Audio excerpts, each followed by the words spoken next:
Hello everyone, welcome to my channel. My name is Smriti और आज का हमारा टॉपिक है important question of business statistics. हम देखेंगे कि एग्ज़ाम के पॉइंट ऑफ व्यू से कौन कौन से क्वेश्चन इम्पोर्टेंट है बिजनेस स्टैटिस्टिक्स के अंदर चैप्टर वाइज।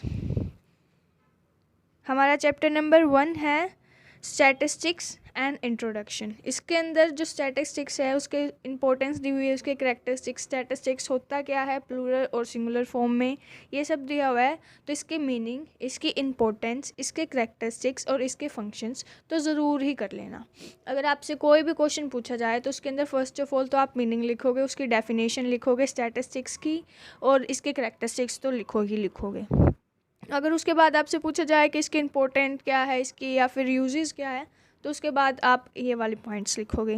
नेक्स्ट क्वेश्चन है हमारा इसके अंदर statistics as a science and as well as art.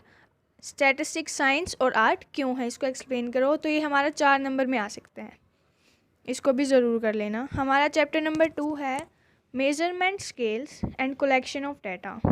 इसके अंदर सिर्फ जो 2 टॉपिक है, प्राइमरी डाटा और सेकेंडरी डाटा, वही CRSU के सिलेबस में दिए हुए हैं। तो मीनिंग ऑफ प्राइमरी डाटा और उसके सोर्सेज क्या क्या हैं, मीनिंग ऑफ सेकेंडरी डाटा और उसके सोर्सेज क्या क्या हैं, difference between primary data and secondary data.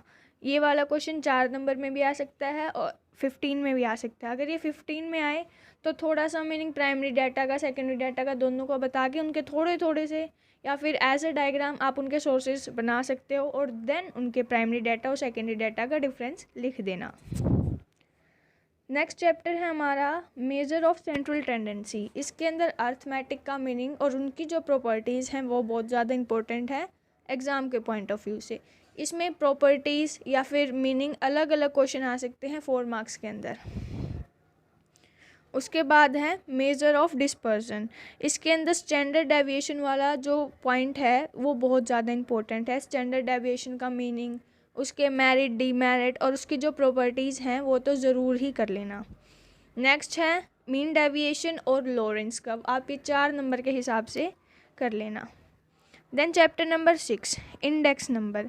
Index number के अंदर बहुत ज़्यादा मतलब कि प्रैक्टिकल नहीं आते, इसके अंदर ये थ्योरी ज़्यादा आती है एज़ कम्पेयर टू प्रैक्टिकल्स। अगर प्रैक्टिकल्स आ भी जाते हैं तो आप उनके फॉर्मूले याद कर लेना और आपको इजी होगा कि आप प्रैक्टिकल सॉल्व कर लो।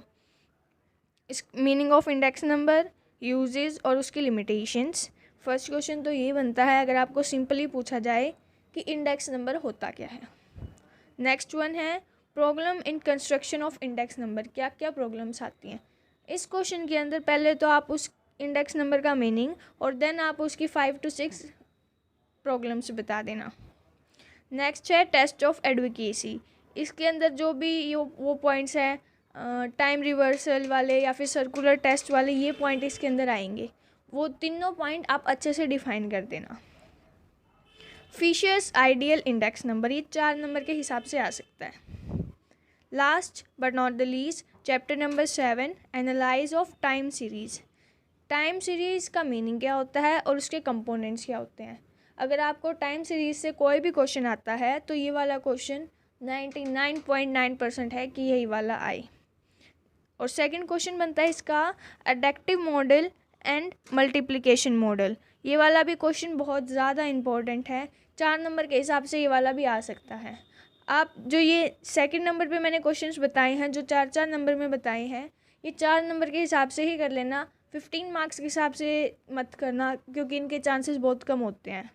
चांसेस होते हैं कि आपको चैप्टर का मीनिंग, उसके यूजेस ही ज़्यादा आते हैं। Best of luck for your exam. अगर और कोई क्वेरी हो तो मेरे को कमेंट सेक्शन में कमेंट करके ज़रूर बताएं। Thank you so much.